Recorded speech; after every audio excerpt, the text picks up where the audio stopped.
उत्तम, आज यक्षों ने जो है वो इस उत्तम का जो है वो देहावसान कर दिया है, इसका प्राणों का अंत कर दिया है। और इस बात का पता जो है वो ध्रुव जी महाराज को पता चला है कि मेरे भाई को किसी ने जंगल में जाके मार दिया है। आज उन यक्षों को ही मारने का प्रयास किया है। ध्रुव जी महाराज ने अनेक यक्षों को जो है वो मार दिया है। जब अनेक यक्षों को मारा तो वहां पर यक्षों के जो राजकुमार थे कुबेर जी, वो प्रकट हुए हैं और उन्होंने बताया कि देखो तुम्हारा भाई जो है वो उपद्रव कर रहा था, इसी कारण से जो है ये मृत्यु को जो है प्राप्त हुआ है, परंतु तुम ये गलत कार्य कर रहे हो। तुम तो साधु हो, ना ही मार्गो यम साधु नाम, ये साधुओं का मार्ग नहीं है। अरे तुम्हें तो भगवान की स्वयं जो है प्राप्ति हुई है, तुम्हें ये कार्य शोभा नहीं देते हैं। आज ध्रुव जी महाराज ने जो है कुबेर जी से क्षमा मांगी है कि महाराज मुझे क्षमा कर दें, मुझे आप क्षमा कर दें। जब कुबेर जी महाराज ने ध्रुव जी का ऐसा भाव देखा तो आज क्षमा प्रदान कर दी है, और क्षमा के रूप में यहाँ पर कुबेर जी महाराज ने नारायणी विद्या जो है ध्रुव जी महाराज को प्रदान की है। और सदा सर्वदा के लिए इन ध्रुव जी महाराज ने कुबेर जी से एक आशीर्वाद मांगा है कि भगवान के चरणों में मेरी सदैव प्रीति बनी रहे, ये आशीर्वाद जो है वो मुझे प्रदान करे। काल चक्र बीता, इन ध्रुव जी महाराज ने भी जो है वो अपना राज्य अपने पुत्र को सौंप दिया है। और जब 36,000 वर्ष पूरे हुए तो एक दिव्य विमान में आरूढ़ होकर के ये ध्रुव लोक को गए। परंतु जितने भी संसार के जीव है, जब भी उन्हें मृत्यु प्राप्त होती है तो उन्हें इस संसार से जब जाना होता है तो मृत्यु को जो है वो ग्रहण करना पड़ता है। परंतु आज एक विमान आया और जैसे मृत्यु देवी प्रकट हुई तो उस मृत्यु देवी के ऊपर पांव रख करके जो है वो शंकर ये ध्रुव जी महाराज जो है उस दिव्य रथ के ऊपर जो है वो चढ़े हैं। मृत्यु मोदनी पदम दत्वा आरुहाद भूतम गृहम। आज मृत्यु के ऊपर जो है वो पांव रख करके जो है वो उस रथ के ऊपर चढ़े हैं। ऐसी ये ध्रुव जी महाराज की कथा है। और जब ये ध्रुव जी महाराज उस रथ के ऊपर चढ़े तो इन्होंने आग्रह किया उन देवदूतों से कि महाराज आप ये बताओ कि मैंने अपने जीवन में जो भी प्रेरणा ली वो अपनी माता सुनीति से ली है, और सुनीति ने मुझे जो है वो भगवान को प्राप्त करने के लिए जो है वो कहा है, तो मेरी माता जो है वो कहाँ है? तो आज देवदूतों ने कहा कि जिसका पुत्र जो है वो इतना बड़ा धर्मात्मा हो, क्या उसकी माता जो है वो स्वर्ग नहीं जा सकती? तो देखो तुम्हारे से आगे वाला जो विमान जा रहा है वो तुम्हारी माता का ही है, और उसके ऊपर बैठ करके जो है वो सुनीति मैया गई है, और पीछे से ध्रुव जी महाराज गए हैं, और उत्तर दिशा में जो है वो तारे के रूप में जो है वो ध्रुव जी महाराज सदा सर्वदा के लिए जो है विद्यमान हो गए हैं। आज भी प्रत्येक रात्रि के समय में जो है वो ध्रुव जी महाराज का हम आप लोग जो है वो दर्शन कर सकते हैं। ऐसी कथा जो है सुखदेव जी महाराज ने राजा परीक्षित को जो है वो सुनाई है, और कहा कि देखो परीक्षित, इस कथा से जो है वो हमें ज्ञान करना चाहिए कि परमात्मा को प्राप्त करने के लिए ऐसा नहीं है कि हमारी उम्र जो है वो कोई 50 साल की हो जाए, 60 साल की हो जाए। ऐसा नहीं है कि जो बहुत दीर्घ आयु वाले होते हैं उनको ही परमात्मा की प्राप्ति होती है। जिसके मन में, जिसके हृदय में परमात्मा के प्रति भक्ति होती है, भक्ति और भक्ति के साथ साथ परमात्मा का वो भजन करता है, तो उसे छोटी उम्र में ही भगवान जो है वो प्राप्त हो जाया करते हैं। यहाँ पर शिक्षा दी इस कथा से कि हमें भी अपने बच्चों को संस्कार देने चाहिए इस कथा से, और यदि संस्कार छोटी आयु में ही पड़ जाएंगे तो फिर क्या होगा? उस संस्कार को वो ग्रहण करेंगे तो इस कलयुग के भव सागर से जो है वो पार निकलने में उन्हें जो है सहायता मिलेगी। ये शिक्षा जो है उस कथा से लेनी चाहिए। आगे ध्रुव के वंश में जो है वो अनेक राजा हुए। ध्रुव के वंश में कथा आती है कि ध्रुव के वंश में एक अंग नाम के राजा हुए, जिन्होंने अनेक यज्ञ अर्चन करते हुए कालांतर में जो है वो शरीर को जो है वो छोड़ा है। और फिर एक वेन नाम के राजा जो है इस वंश में हुए। वेन राजा जो हुआ ये एक ऐसा राजा हुआ, इसने क्या किया, इसने सब कुछ जो है वो अपने को ही मान लिया। ये परमात्मा की शक्ति को नहीं मानता था, ये केवल और केवल अपने को ही सब कुछ मानता था। और ये विचार करता था कि देखो ये सब जो है वो राजा की संपत्ति होती है, राजा ही प्रजा को चलाती है। इसलिए एक काम करो, यदि तुमने हवन भी करना है तो वो भी मेरे नाम से करो, यदि यज्ञ भी करने हैं तो मेरे नाम से करो, यदि कुछ देना है तो वो भी मुझे ही दो। और कह दिया कि कोई जो है वो भगवान का नाम नहीं लेगा, ना यष्टव्यम ना दातव्यम ना होतव्यम द्विजः कश्चित। कहते ना कोई दान करेगा, ना कोई हवन करेगा, ना कोई भगवान का भजन करेगा। जब ऐसी स्थिति ऋषियों ने देखी तो ऋषियों ने आग्रह किया कि महाराज आप ऐसा काम मत करो, इस सृष्टि के क्रम को खराब मत करो। परंतु उस राजा ने नहीं माना। एक दिन ऋषियों को क्रोध आया और ऋषियों की क्रोधाग्नि से जो है वो उसका शरीर का जो है देहावसान हो गया। आज क्रोध में जो है वो श्राप दे दिया कि तुम्हारा शरीर जो है वो भस्म हो जाए।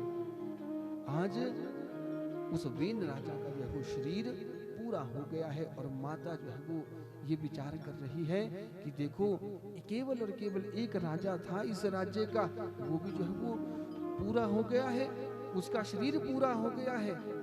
उसने क्या किया कि ये ऋषियों के कारण हुआ है, क्यों ना इसके शरीर को जो है वो किसी तेल के कढ़ाई में जो है वो रखा जाए, और हो ना हो कभी ऋषि जब प्रसन्न होंगे तो उनसे आशीर्वाद मांगूंगी कि कोई राज्य को चलाने के लिए कोई आप आगे अंश तो प्रदान करे इस मरे हुए पुत्र से।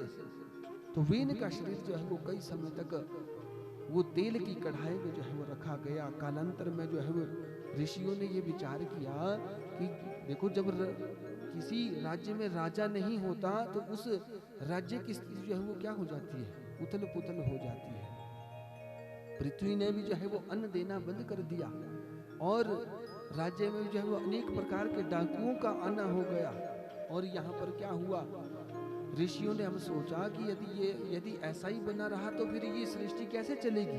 आज ये ऋषि जो है वो सब राज्य महल में पहुंचे हैं, उस वेन की माँ को प्रणाम किया है। वेन की माँ ने उस शरीर को बताया कि वो शरीर कहाँ रखा है। आज उस शरीर का जो है वो ऋषियों ने मंथन किया है और उस शरीर से सबसे पहले जो है वो निषाद जो है वो जाति निकली है। जो भील लोग होते हैं ये जंगलों के किनारे जो है वो रहा करते हैं, और ये हमारे क्षेत्र में नहीं होती, ये यूपी क्षेत्र में जो है ये देखने को मिलते हैं।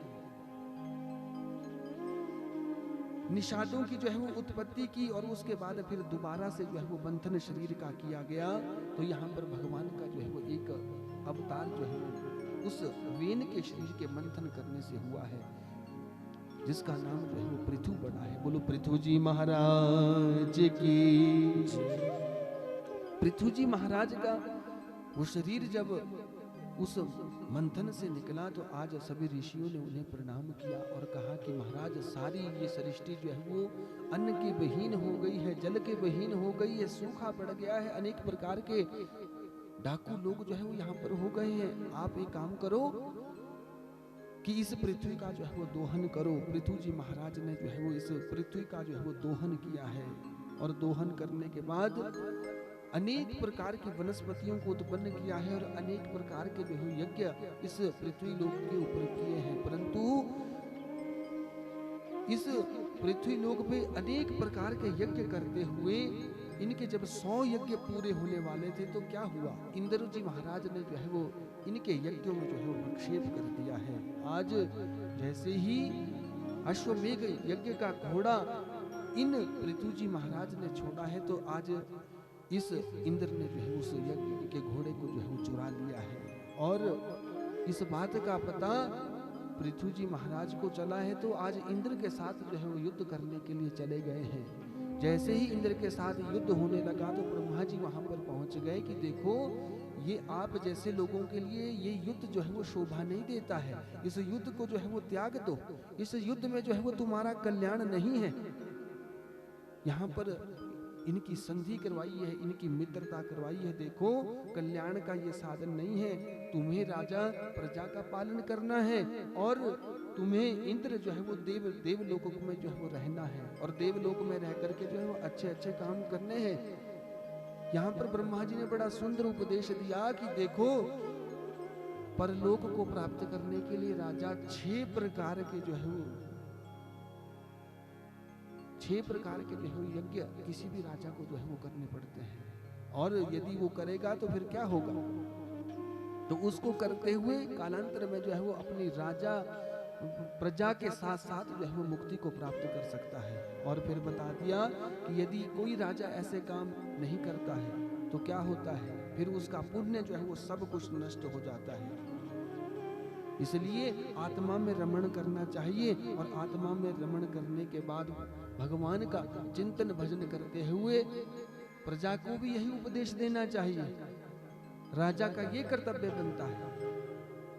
जब ऐसा ब्रह्मा जी से उपदेश सुना तो यहाँ पर आज अनन्य भाव से जो है ब्रह्मा जी को प्रणाम किया है। ब्रह्मा जी ने कहा कि पृथु जी महाराज, आपकी ऐसी रुचि भगवान के प्रति है, आपकी कोई इच्छा हो तो मुझसे मांग लो। तो आज पृथु जी महाराज ने कहा कि प्रभु, मुझे जो है वो आप 10,000 कानों की शक्ति प्रदान कर दें। क्यों? क्योंकि मैं परमात्मा की कथा को जो है वो सदा सर्वदा के लिए श्रवण करना चाहता हूं, और उसके लिए 2 कान ही काफी नहीं है। क्योंकि 2 कानों का तो ऐसा होता है ना कि यदि 7 वाला जो है वो बात करने लग जाए तो आपका ध्यान जो है वो तुरंत दूसरे के पास चला जाता है। बोलो सच्चिदानंद भगवान की। और यदि कोई सामने से आ जाए तो आपकी इंद्रिया जो है वो उसकी तरफ चली जाती है।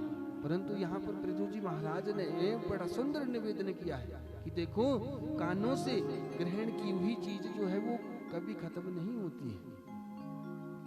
कानों से ग्रहण की हुई चीज कभी खत्म नहीं होती है। आपने ये विचार करना, यदि जैसे आजकल का मौसम है ठंड का मौसम, यदि आप कंबल का प्रयोग करते हैं तो कंबल वो सुख कब तक देगा? जब तक वो सर्दी का मौसम जो है वो बना रहेगा। और यदि कोई आपके पास पतले कपड़े हैं जो गर्मी में पहनने वाले होते हैं, वो सुख तब देंगे जब वो आप गर्मी में उसको पहन सकेंगे। यदि सर्दी में उसको पहनेंगे तो भला वो क्या सुख दे सकते हैं? नहीं दे सकते हैं। परंतु वो क्षणिक सुख होता है। वो जो सर्दी में कपड़े आप प्रयोग करेंगे वो 2-4 साल तक जो है वो आपको सुख दे सकते हैं सर्दियों के महीने। परंतु क्या वो आजीवन सुख दे सकते हैं? नहीं, कल को फट जाएंगे, कल को खत्म हो जाएंगे। परंतु ये परमात्मा की कथा, परमात्मा का नाम ऐसा दिव्य है जो यदि मनुष्य अपने हृदय में धारण कर ले, यदि कानों से उसको पी ले, उसकी कथा को यदि पी लेगा तो क्या होगा? सदा सर्वदा के लिए जो है उसका कल्याण हो जाएगा। इसलिए तो गोस्वामी तुलसीदास जी भी रामचरितमानस में जो है वो बड़ी सुंदर बात कहते हैं।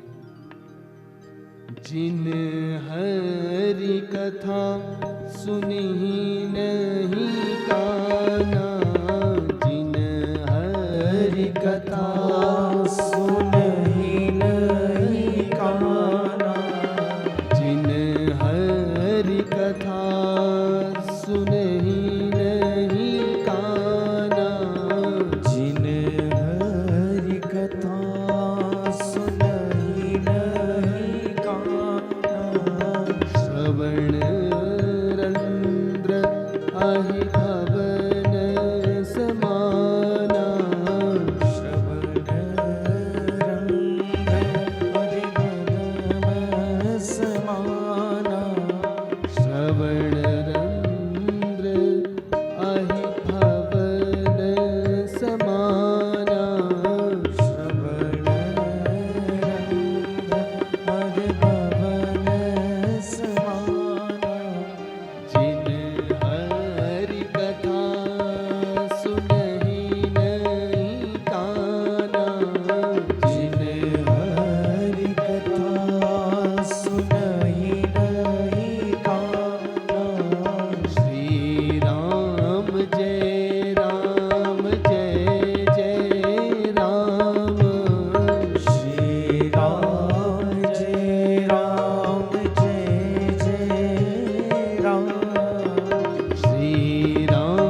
हरि कथा सुने ही नहीं काना। गोस्वामी तुलसीदास जी ने भी बड़ी सुंदर बात की है कि इस चराचर जगत का जो जीव है, यदि वो भगवान की कथा को नहीं सुनता है तो श्रवण रंध्र अहि, वो उस मनुष्य के श्रवण रंध्र कैसे हैं? अहि कहते हैं सांप को, अहि भवन समाना। सांप के जो है वो कान जो है वो हुआ करते हैं, परंतु उन कानों से जो है वो उसे सुनाई नहीं देता है। तो बड़ी सुंदर बात कही है कि श्रवण रंध्र अहि भवन समाना। कहते वैसे जीवों के वो कान जो है वो उस सांपों के कानों के जैसे हैं, जो भगवान की कथा को नहीं सुनते हैं। और यही आशीर्वाद यहाँ पर मांगा है उन पृथु जी महाराज ने कि महाराज मेरी एक से नहीं 2 कानों से तृप्ति कथा की श्रवण करने से नहीं होती है, आप मुझे 10,000 कानों की शक्ति जो है वो प्रदान कर दे। क्योंकि यदि मैं उस 10,000 कानों की शक्ति से कथा को श्रवण करूंगा तो मेरी अनन्य प्रीति जो है परमात्मा के चरणों में हो जाएगी। अब ब्रह्मा जी का वहां से जाना हो गया और इधर पृथु जी के सामने जो है राज्य में सनक सनंदन सनातन सनत कुमार 4 भाइयों का जो है वो आना हुआ है। आज अनन्य भाव से जो है वो उन ऋषि कुमारों का स्वागत पृथु जी महाराज ने किया है। और जब स्वागत किया तो ये सनक आदि सभी ऋषि जो है वो प्रसन्न हो गए और कहा कि पृथु जी महाराज आप बहुत वर्षों से लेकर के जो है वो भगवान का पूजन करते हैं, अर्चन करते हैं और इस प्रजा का जो है वो पालन करते हैं। हमारी इच्छा आपको कुछ देने की है, कुछ हम आपको आशीर्वाद जो है वो देना चाहते हैं। तो जब ऐसा सनत कुमारों जी का भाव देखा तो उपदेशात्मक जो है वो आशीर्वाद प्रदान किया है कि देखो पृथु, जैसा तुम्हारा भाव जो है वो अभी तक राज्य को करने का बना रहा और भगवान के प्रति जैसी तुम्हारी प्रीति बनी रही, वैसे ही अनासक्त भाव से जो है वो सदैव भगवान का अर्चन करते रहना, तुम्हारा कल्याण होगा। पद्म पुराण भी ये आदेश करता है कि देखो मनुष्य को जो भी भजन हम करते हैं, जो भी हम कथाएं श्रवण करते हैं, जो भी हम कोई शुभ कार्य हमारे द्वारा किया जाता है, उसे अनासक्त भाव से जो है वो करना चाहिए। नैता दृशा परो धर्मो यथा कथा श्रवणम हरे। कहते भगवान की कथा को भी अनासक्त भाव से जो है वो मनुष्य को श्रवण करना चाहिए। ये पद्म पुराण में जो है वो आग्रह किया है। यहाँ पर उस पृथु जी महाराज की जब ये स्थिति देखी तो आज अनन्य भाव से जो है उन सनत कुमारों को प्रणाम किया है कि महाराज आपका मेरे प्रति इतना स्नेह है तो आप मेरा प्रणाम जो है स्वीकार करें। कहाँ वो राजा पृथु जिसने अपने समय में रह करके 100 प्रकार के जो है वो यज्ञ कर दिए, परंतु आज अनन्य भाव से जो है वो प्रणाम करता है। क्योंकि श्रुतियां भी आज्ञा करती है कि झुकता कौन है। नमन्ति फलिनो वृक्षः नमन्तिनो गुणिनो जनः मूर्खाश शुष्काश नमन्ति कदाचन। कहते जो फलदार वृक्ष होता है वही झुकता है। नमन्ति फलिनो वृक्षः और नमन्ति गुणिनो जनः। गुणी लोग ही जो है वो झुका करते हैं। जिनके हृदय में तो अभिमान भरा होता है वो तो परमात्मा के इर्द गिर्द भी नहीं घूमा करते हैं। परमात्मा का जहां पर स्थान लगा होता है उसके वो तो इर्द गिर्द ही घुमा करते हैं। क्यों? क्योंकि उनके लिए वो मूर्खाश शुष्काश, क्योंकि वो उनके लिए वो शब्द ही जो है वो कहे गए हैं। मूर्खाश शुष्काश न नमन्ति कदाचन, वो नमन ही नहीं कर सकते। परंतु पृथु जी महाराज का ऐसा भाव है कि सदैव जो है परमात्मा के चरणों में उनकी प्रीति बनी रहती है। और कालांतर में इन्होंने योगेश्वर भगवान की जो है वो तपस्या की है और पुराणों को श्रवण किया है और अपने धर्म का जो है वो पालन करते हुए, अपने राज्य का जो है वो पालन करते हुए अंत में जो है वो भगवान के लोक को जो है प्राप्त किया है। आगे इनके वंश में जो है वो राजा प्राचीन गर ही हुए और ये ऐसे राजा हुए जो अनेक प्रकार के यज्ञ किया करते थे, परंतु यज्ञ करते करते ये पशुओं की बलि जो है वो यज्ञ में दिया करते थे। नारद जी के द्वारा इन्हें समझाया गया कि देखो, पशुओं की बलि देने का कोई विधान यज्ञ में नहीं है, और इससे यज्ञ के जो देवता हैं उससे प्रसन्न नहीं होते हैं। और जिनकी बलि आपने दी है वो सारे जीव जो है वो आकाश मार्ग से तुम्हें देख रहे हैं कि जब इस राजा की जो है वो मृत्यु होगी तो हम भी जो है वो कालांतर में इसके जैसा ये अभी है, अभी तो ये राजा है, परंतु ये जब जिसने हम अनेक जीवों का जो है वो देहावसान किया है, कालांतर में ये भी वही जीव बनेगा और फिर इसे जो है वो अगले जन्म में हम काटेंगे। ऐसी स्थिति जो है वो प्राचीन बरही को बताई। तो आज वो प्राचीन बरही को जो है पश्चाताप हुआ है। पश्चाताप करने के बाद कालांतर में इस प्राचीन बरही को जो है वो वैराग्य उत्पन्न हुआ है, और इसे पुरंजन उपाख्यान बताया गया है कि देखो, इसमें जो है वो कल्याण नहीं है। पुरंजन उपाख्यान के माध्यम से इस प्राचीन बरही को ज्ञान हुआ है। और फिर प्रचेताओं की आगे कथा आती है। इनके वंश में आगे प्रचेता लोग हुए। प्रचेताओं को राज्य करने की इच्छा थी, परंतु नारद जी महाराज ने उन्हें समझाया कि देखो बेटा, राज्य करने से पूर्व, गृहस्थ आश्रम को अपनाने से पूर्व जो है भगवान का ध्यान करना चाहिए, और उसमें आपकी प्रीति परमात्मा के प्रति कैसी हो। सबसे पहले जीवों में जो है वो दया का भाव हो। दया सर्वभूतेषु संतुष्टया येन केन वा सर्वेन्द्रियोपशांत्याः च तुष्यः त्याशुः जनार्दनः। नारद जी ने समझाया कि देखो बेटा, यदि अपना कल्याण चाहते हो तो सब प्राणियों में जो है वो दया का भाव अपनाना शुरू कर दो। दया सर्वभूतेषु, और जो कुछ परमात्मा ने दिया है उसमें संतुष्ट रहना आरंभ कर दो।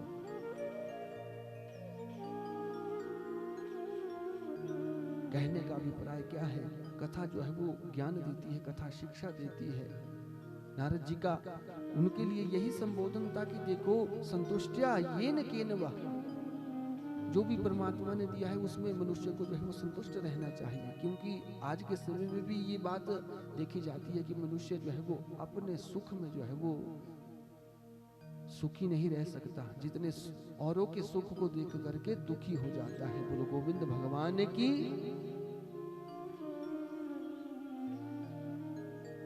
अभी तो 3:30 ही हुए, आपने जयकारा लगाना भी बंद कर दिया। बोलो गोविंद भगवान की जय।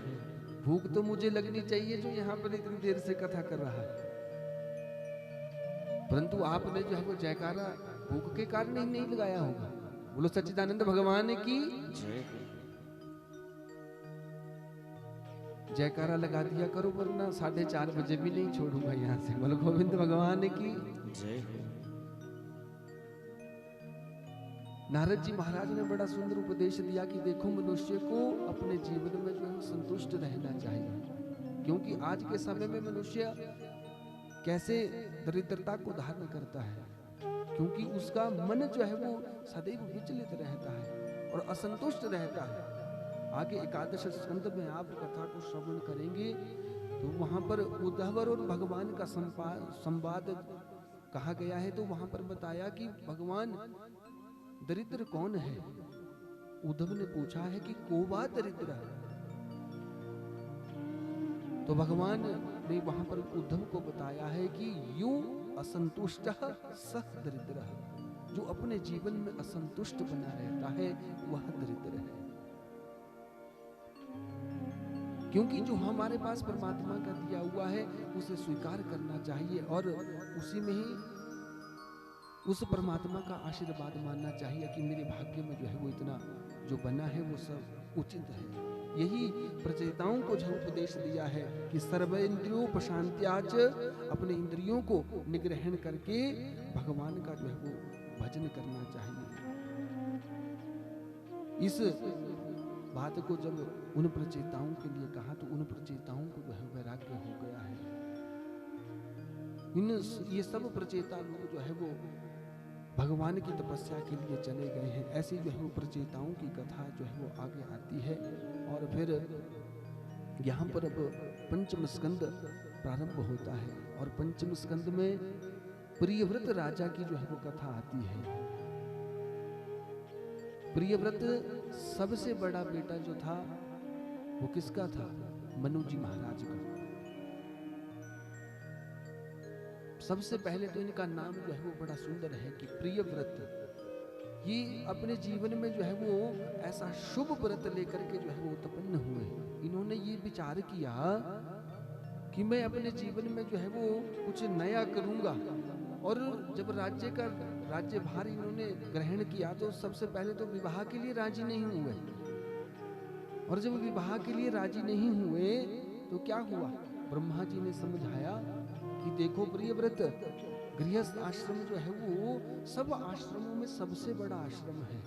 इस आश्रम में मनुष्य पुरुषार्थ चतुष्टय को जो है प्राप्त कर सकता है, धर्म को भी प्राप्त करता है, अर्थ को भी, काम को भी और मोक्ष को भी प्राप्त कर सकता है। इसलिए गृहस्थ आश्रम को अपनाओ और इस राज्य का जो है वो पालन करो। यहाँ पर प्रियव्रत ने ब्रह्मा जी के साथ संवाद किया कि महाराज, गृहस्थियों की जो है वो केवल और केवल ये स्थिति बनी रहती है कि वो अपने बाल बच्चों के पालन पोषण में लगा रहता है, अपने गृहस्थ के पालन पोषण में लगा रहता है, वो भगवान का भजन नहीं करता है। और मनुष्य सारा दिन काम करके जब रात्रि में घर में आता है तो रात्रि में घर में आकर के जो है वो अनेक प्रकार के निकृष्ट कर्मों में प्रवृत्त हो जाता है। मैं तो एक ऐसा करूंगा कि आने वाले समय में ये रात्रि को ही जो है वो खत्म कर दूंगा। ऐसा मन में विचार कर रहा था तो ब्रह्मा जी ने कह दिया कि देखो बेटा, ऐसा ये कार्य जो है वो ठीक नहीं है और ये तुम जैसे राजा के लिए जो है वो शोभा नहीं देता। यहाँ पर मुझे एक उदाहरण ध्यान आया, महाभारत में एक जाजली मुनि की जो है वो कथा आती है।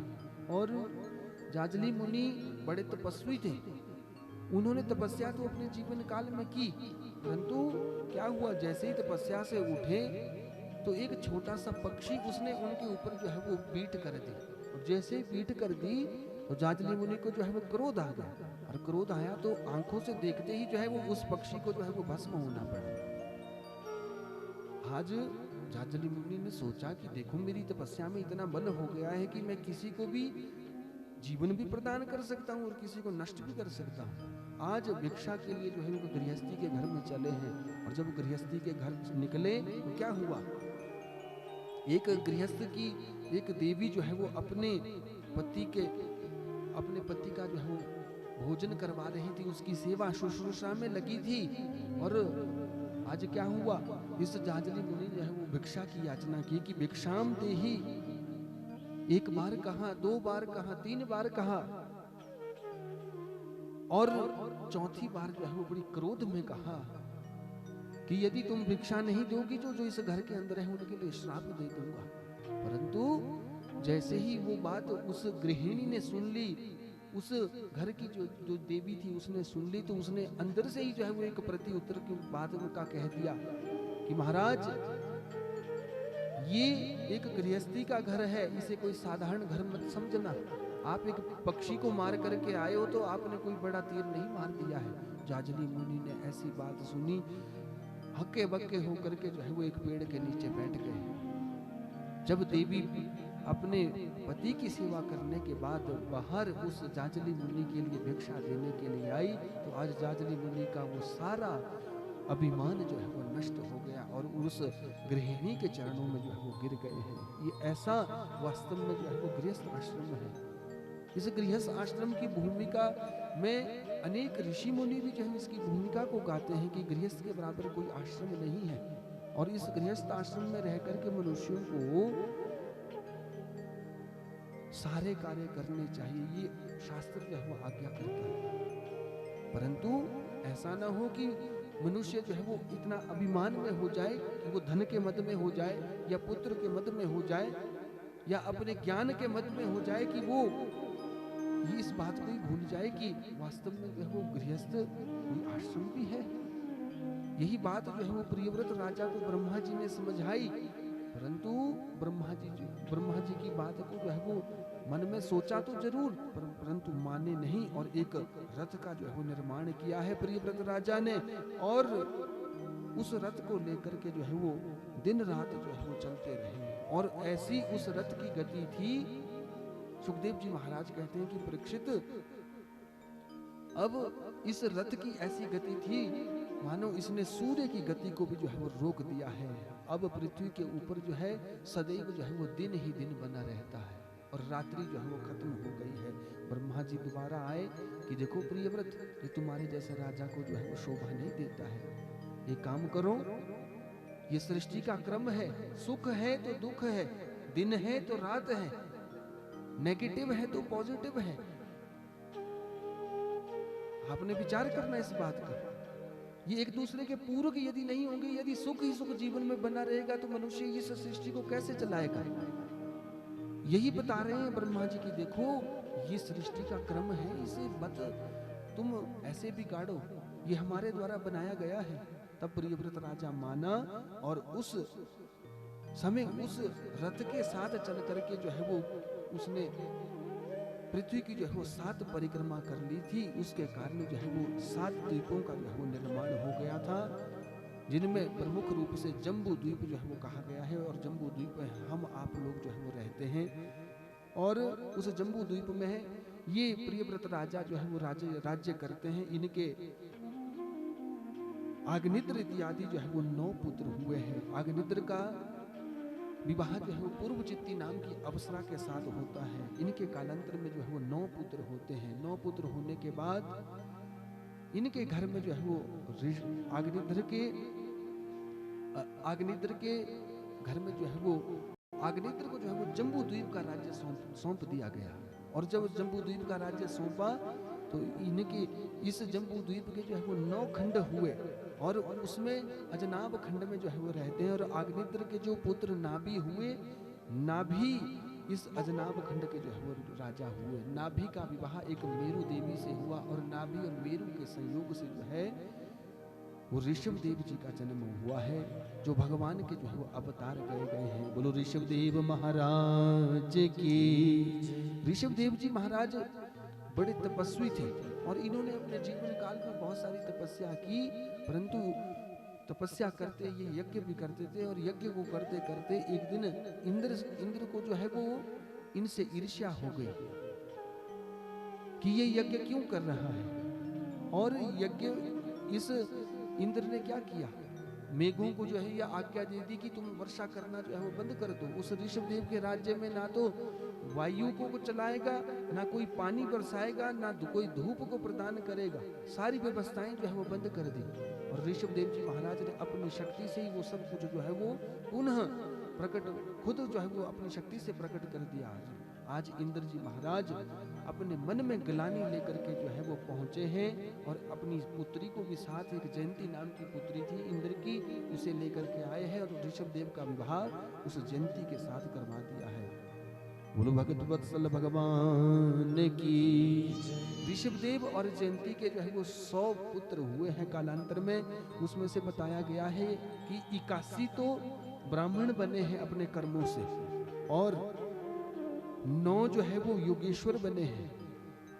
9 योगेश्वर, आप नव योगेश्वर संवाद जो है वो आगे 11 स्कंद में श्रवण करेंगे कि उन नव योगेश्वर संवाद में वसुदेव और देवकी को कैसे उन नव योगेश्वरों का संवाद हुआ था।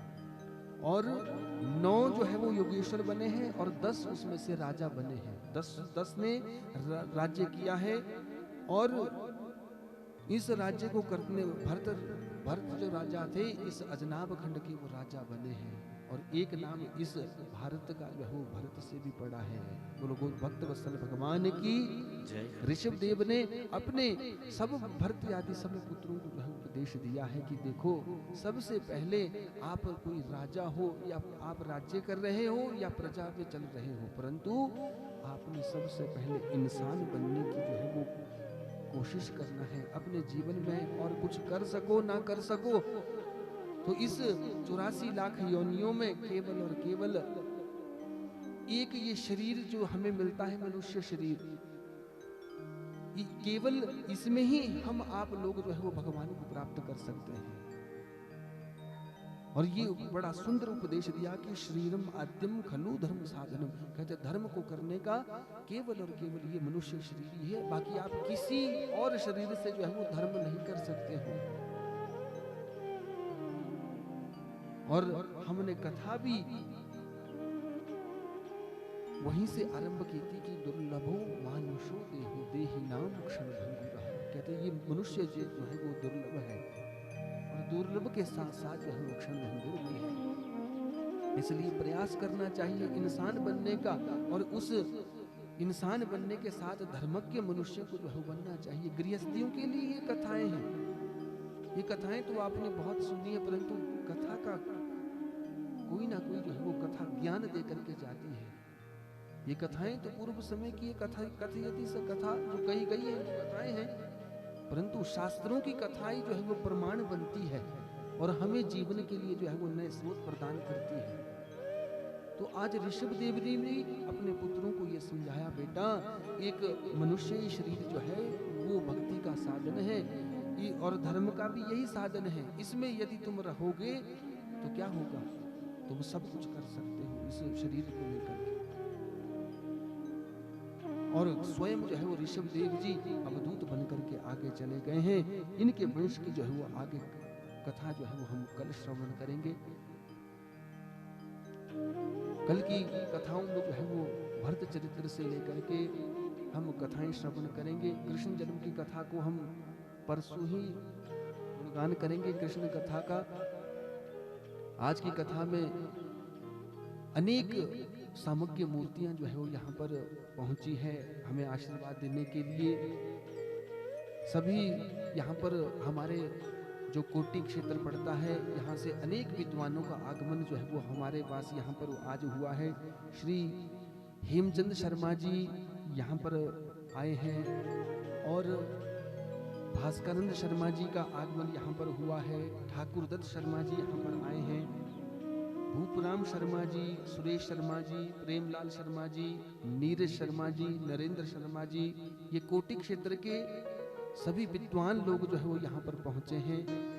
क्योंकि जिस घर में ये कथा हो रही है ये तो हमारा भी गुरु घर ही है, क्योंकि हमने भी यहाँ से बहुत कुछ जो है वो सीखा है और अभी भी सीखते हैं। ये तो हमारा भी सौभाग्य है कि हमें पुरोहित्य करने का भी यहाँ पर जो है वो सौभाग्य प्राप्त होता है। और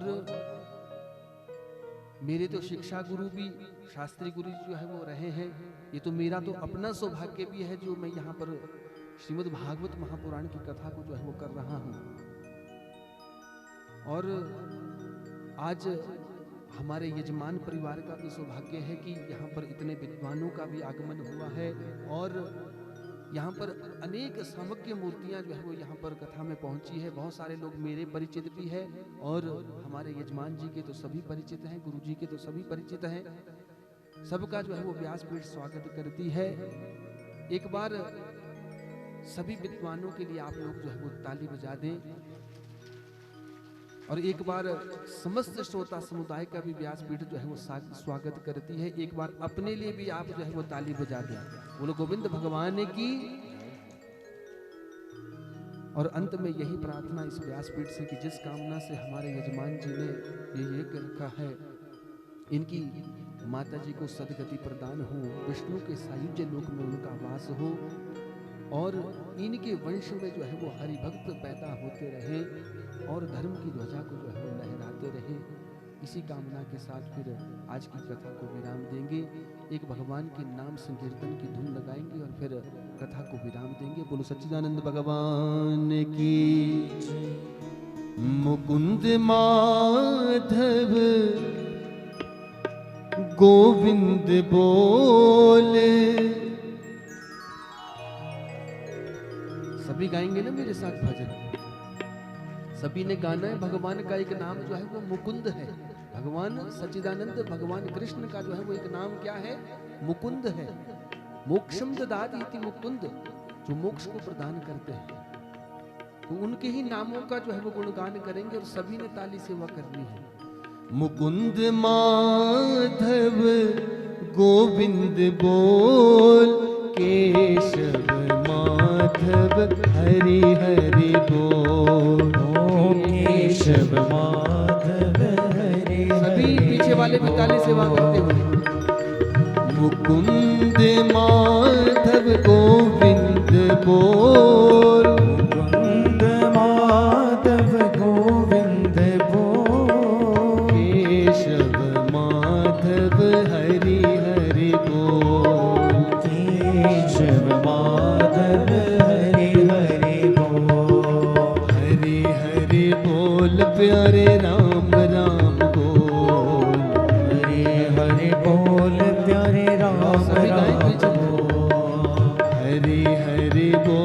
प्यारे राम राम बोल, हरे हरे बोल प्यारे राम राम बोल, राम राम बोल प्यारे हरि हरि बोल, राम राम बोल प्यारे हरे हरे बोल, मुकुंद माधव गोविंद बोल, मुकुंद माधव गोविंद बोल, केशव माधव हरि हरि बोल, केशव माधव हरे हरे बोल, केशव माधव हरि हरि बोल, केशव माधव हरे हरे बोल, नारायण बोल प्यारे नारायण बोल, नारायण बोल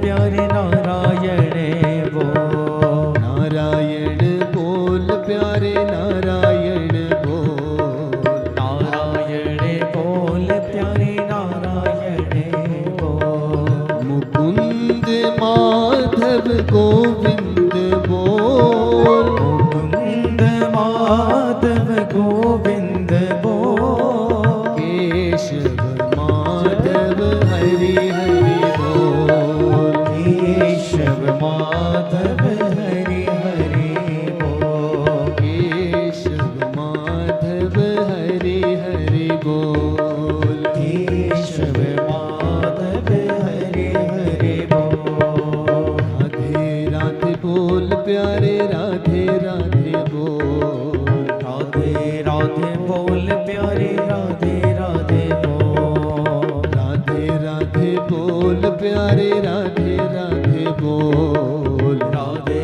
राधे बोल प्यारे राधे राधे बोल, मुकुंद माधव गोविंद बोल, मुकुंद माधव गोविंद बोल, केशव माधव हरि हरि बोल, केशव माधव हरे हरे बोल, केशव माधव हरि हरि बोल, केशव माधव हरे हरे बोल, शिव शिव बोल प्यारे शिव शिव बोल, शिव शिव बोल प्यारे शिव शिव बोल, शिव शिव बोल प्यारे शिव शिव बोल, शिव शिव बोल प्यारे शिव शिव एक बार हाथ बोल, उठा करके शिव शिव बोल प्यारे शिव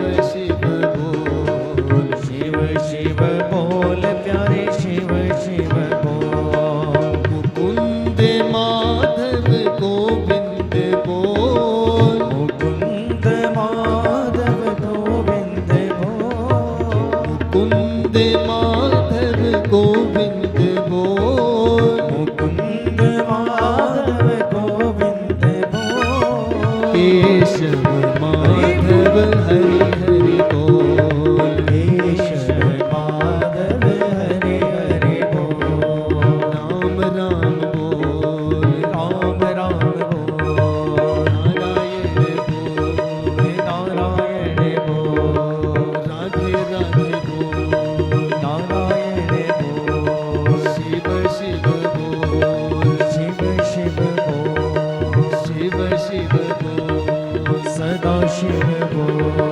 शिव शिव बोल, शिव शिव बोल, बोल सच्चिदानंद भगवान की, भागवत भगवान की, दिवंगत आत्मा की, तारा मैया की, आज के आनंद की, उमापति महादेव की, नमः पार्वती पते हर हर महादेव।